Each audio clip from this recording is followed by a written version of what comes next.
Assalamualaikum warahmatullahi wabarakatuh.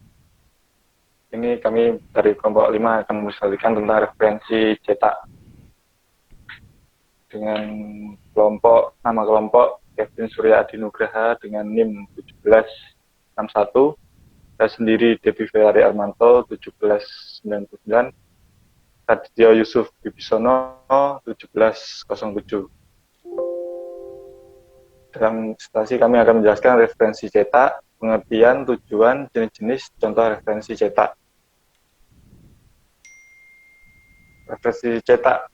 Pengertian dari referensi cetak merupakan segala bentuk dari teori atau juga argumentasi yang bisa digunakan untuk menunjang suatu ide atau dapat juga gagasan, teori atau argumentasi supaya bisa mempertegas apa maksud yang ingin kita utarakan atau sampaikan dengan menggunakan tulisan atau juga dapat menggunakan lisan. Referensi ini juga merupakan tulisan yang di dalamnya itu mempunyai informasi yang ada di dalam buku yang buku tersebut ditinjau serta juga dapat dinilai berdasar kepada sumber penulisnya. Selanjutnya, tujuan. Tujuan dari referensi cetak adalah memperkuat argumentasi.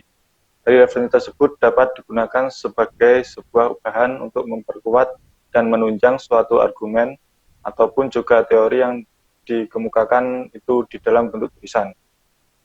Kedua, menghindari plagiarisme.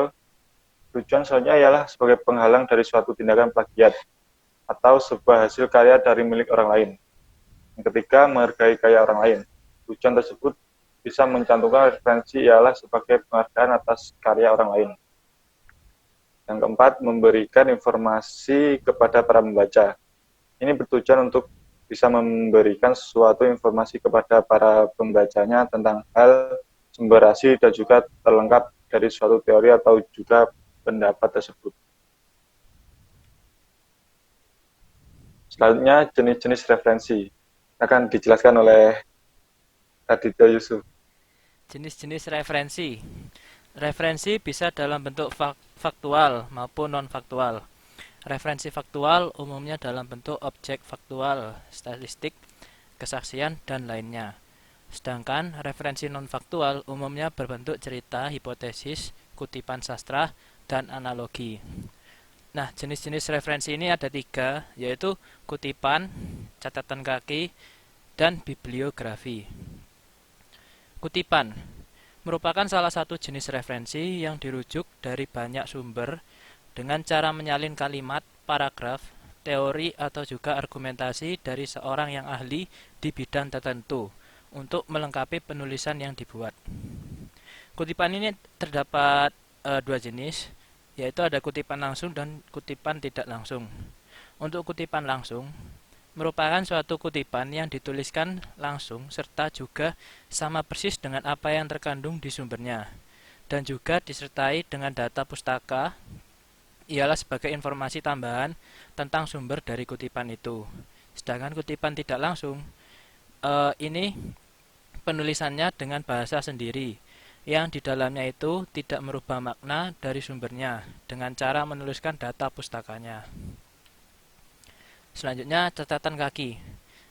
Catatan kaki ini merupakan cara penulisan sumber dengan cara memberikan sebuah simbol yang terdapat pada kata dengan membutuhkan penjelasan tertentu yang biasa diambil dari sumber lainnya.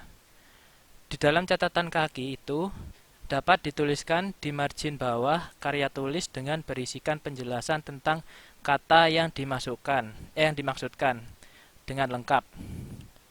Fungsi catatan kaki. Yang pertama yaitu menunjukkan kualitas ilmiah. Kemudian menunjukkan kecermatan, menunjukkan penilaian penggunaan sumber data, memudahkan pembedaan data pustaka dan keterangan tambahan, serta mencegah pengulangan penulisan data pustaka.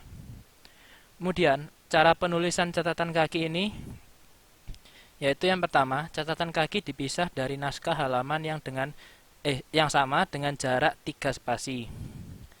Nama pengarang ditulis tanpa dibalik urutannya atau sesuai dengan nama pengarang yang tertulis pada buku.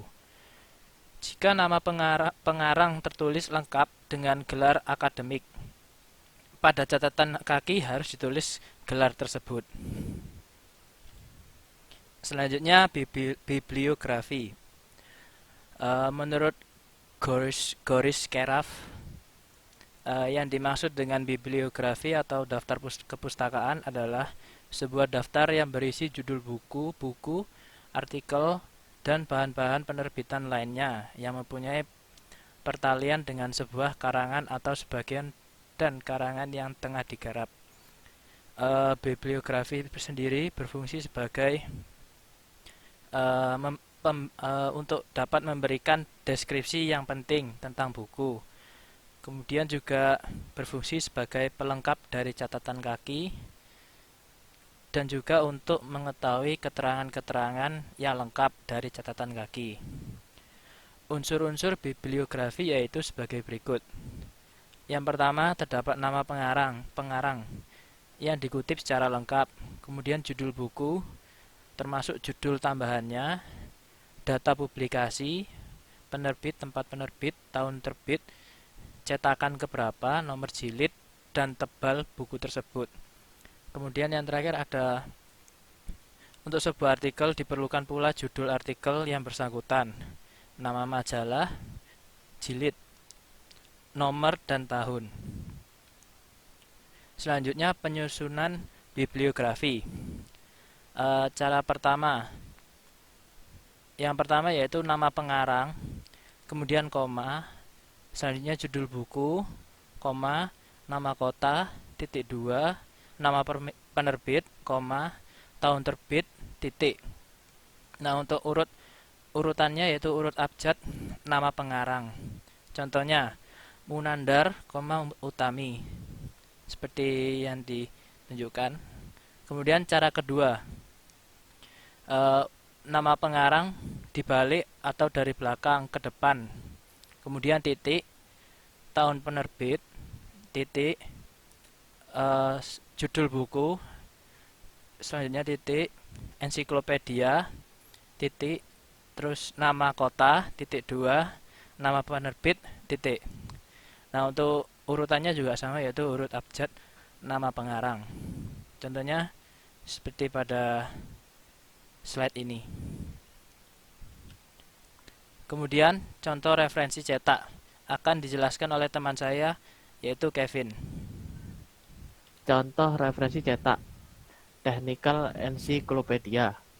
Ensiklopedia adalah karya referensi atau ringkasan yang menyediakan rangkuman informasi dari semua cabang pengetahuan atau dari bidang tertentu. Ensiklopedia terbagi dalam artikel atau entry yang sering disusun menurut alfabet dan terkadang oleh kategori tematik. Yang selanjutnya adalah handbook atau buku pedoman. Buku pegangan adalah jenis buku referensi atau kumpulan instruksi lainnya yang dimaksudkan untuk menyediakan referensi yang sudah terangkum. Istilah awalnya diterapkan pada buku kecil atau portable yang berisi informasi yang berguna bagi pemiliknya. Tetapi menurut Kamus Bahasa Inggris, Oxford mendefinisikan pengertian saat ini sebagai, dalam kutip, buku apapun, memberikan informasi seperti fakta tentang subjek tertentu, panduan dalam beberapa seni atau pekerjaan, instruksi untuk mengoperasikan mesin, atau informasi untuk wisatawan. Untuk yang ketiga adalah indeks. Indeks buku adalah istilah atau kata penting yang tersusun berdasarkan abjad yang memberikan informasi mengenai nomor halaman tempat istilah atau kata tersebut ditemukan. Dalam buku indeks tentang teknologi dan sains biasanya merupakan kumpulan-kumpulan penemuan maupun perhitungan yang telah ditemukan pada tahun yang tertera di judul buku tersebut. Berikutnya adalah abstrak. Abstrak adalah tulisan singkat yang berisi gambaran secara menyeluruh mengenai aktivitas atau kegiatan penelitian yang dilakukan. Abstrak biasanya diletakkan di bagian awal sebuah karya ilmiah ataupun laporan hasil penelitian sebagai informasi awalan bagi para pembaca. Science Direct merupakan website yang memiliki jutaan abstrak artikel tentang sains dan teknologi bagi pembaca yang berminat. Selanjutnya adalah dictionary atau kamus. Kamus adalah sejenis buku rujukan yang menerangkan makna kata-kata. Kamus berfungsi untuk membantu seseorang mengenal perkataan baru. Selain menerangkan maksud kata, kamus juga mungkin mempunyai pedoman sebutan, asal-usul etimologi sesuatu perkataan, dan juga contoh penggunaan bagi sesuatu perkataan. Kamus-kamus teknologi berisi berbagai macam istilah tentang teknologi yang penting untuk kalangan orang awam maupun sebaliknya. Yang terakhir adalah textbook atau buku pelajaran. Buku pelajaran adalah buku yang berisi kompilasi lengkap isi suatu cabang kajian dengan maksud untuk menjelaskannya. Buku pelajaran diproduksi untuk memenuhi kebutuhan pendidik, biasanya di lembaga pendidikan. Sekian dari presentasi kelompok 5. Sebelumnya mohon maaf jika ada kesalahan dalam kata. Terima kasih. Wassalamualaikum warahmatullahi wabarakatuh.